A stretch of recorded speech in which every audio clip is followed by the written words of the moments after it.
इसके पहले हमने मानहानि क्या होता है, मानहानि के आवश्यक तत्व क्या होते हैं, मानहानि कितने प्रकार का होता है, इन सब चीज़ों को जाना था। अब हम आगे जानेंगे कि ये मानहानि की प्रतिवाद क्या हैं। अक्सर वादी को ये लगता है कि उसका अपमान किया गया है और मानहानि के मुकदमे आज बाढ़ की तरह न्यायालयों में आ रहे हैं। हर व्यक्ति को लगता है कि फला व्यक्ति ने मेरा अपमान कर दिया।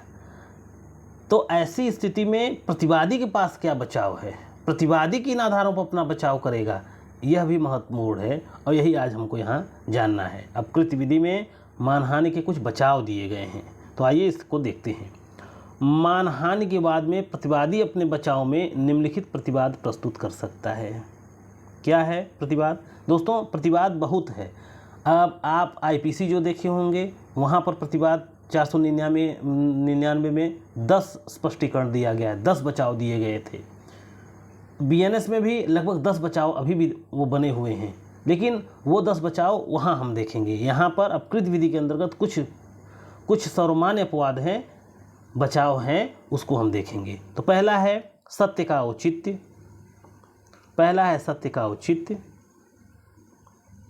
दूसरा है निष्पक्ष तथा न्यायोचित आलोचना, तीसरा है विशेषाधिकृत वक्तव्य, चौथा है क्षमा याचना। तो आइए बारी बारी सबको देखते हैं। पहला है सत्य का औचित्य,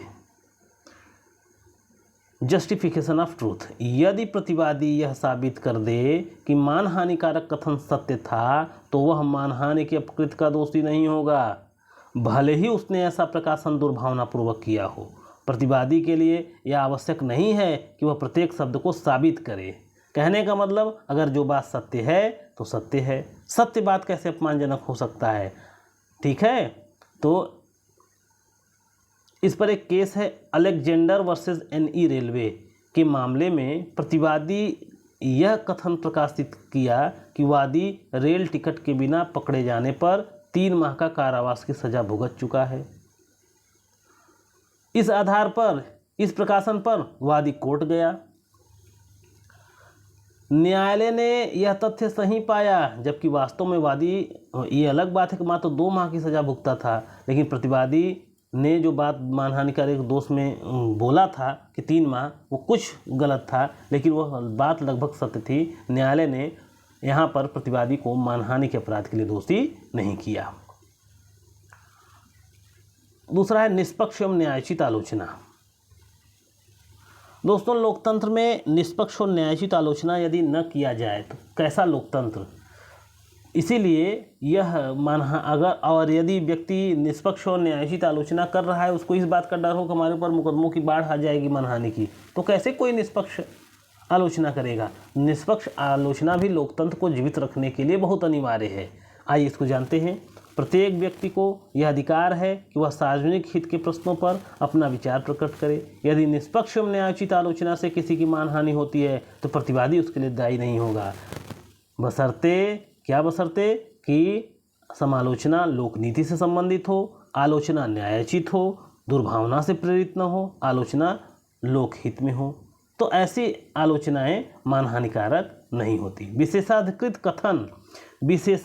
कथन ऐसा कथन है जो किसी विशेष अवसर पर किया जाता है, जैसे संसदीय कार्यवाही, न्यायिक कार्यवाही, राज्य कार्यवाही के दौरान किए गए कथन। ऐसे अवसर पर किसी कथन से किसी की मानहानि हो जाती है तो कथन करने वाले के विरुद्ध मानहानि की कार्रवाई नहीं की जा सकती। जैसे न्यायिक कार्रवाई में जज साहब ने कहा कि ये चोर हैं, इन्होंने चोरी किया है, प्रूफ हो गया, इसी पे गुस्सा हो जाए और जज साहब के ऊपर ही मानहानिकारक कथन करने का आरोप लगाने लगे, तो ऐसा कथन मानहानिकारक नहीं माना जाएगा। इसी तरीके से राज्य कार्यवाही के दौरान अगर कोई कथन किया जाता है, राज्य कार्यवाही के दौरान का मतलब ये है कि पुलिस गिरफ्तार करने आए और इधर मोगेम्बो खुश हुआ करके ये बाहर आते हैं। पुलिस कहती है कि भाई आपने अभी डाका डाला है, मैं आपको गिरफ्तार करने आया हूँ। वहाँ उनका समाज 10 ठो 20 ठो बैठा है। मोगेम्बो खुश हुआ से मोगेम्बो खामोश हुआ, मोगेम्बो गुस्सा हो गया और मानहानिकारक कथन मान करके वाद ला दिया मानहानि का। तो ये मानहानिकारक वाद नहीं लाया जाएगा, क्योंकि पुलिस वहाँ गई है, पुलिस वहाँ राज्य कार्रवाई कर रही है, गिरफ्तार करने गई है।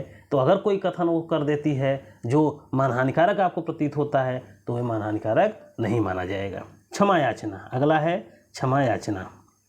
तो क्षमा याचना, अगर किसी बात के लिए अगर आप क्षमा याचना कर लेते हैं और न्यायालय को लगता है कि पश्चाताप ये कर रहे हैं और बात इतनी बड़ी नहीं है, तब भी प्रतिवादी को मानहानिकारक कथन से क्या कर सकता है, मुक्त कर सकता है। तो ये कुछ अपकृत्य विधि के अंतर्गत कुछ जो है मानहानि के बचाव थे। वैसे जब हम BNS पढ़ेंगे तो वहाँ 10 प्रकार के मानहानि के बचाव हैं और वो सब हम वहाँ जानेंगे और बहुत इंटरेस्टिंग वो क्लास भी होगा।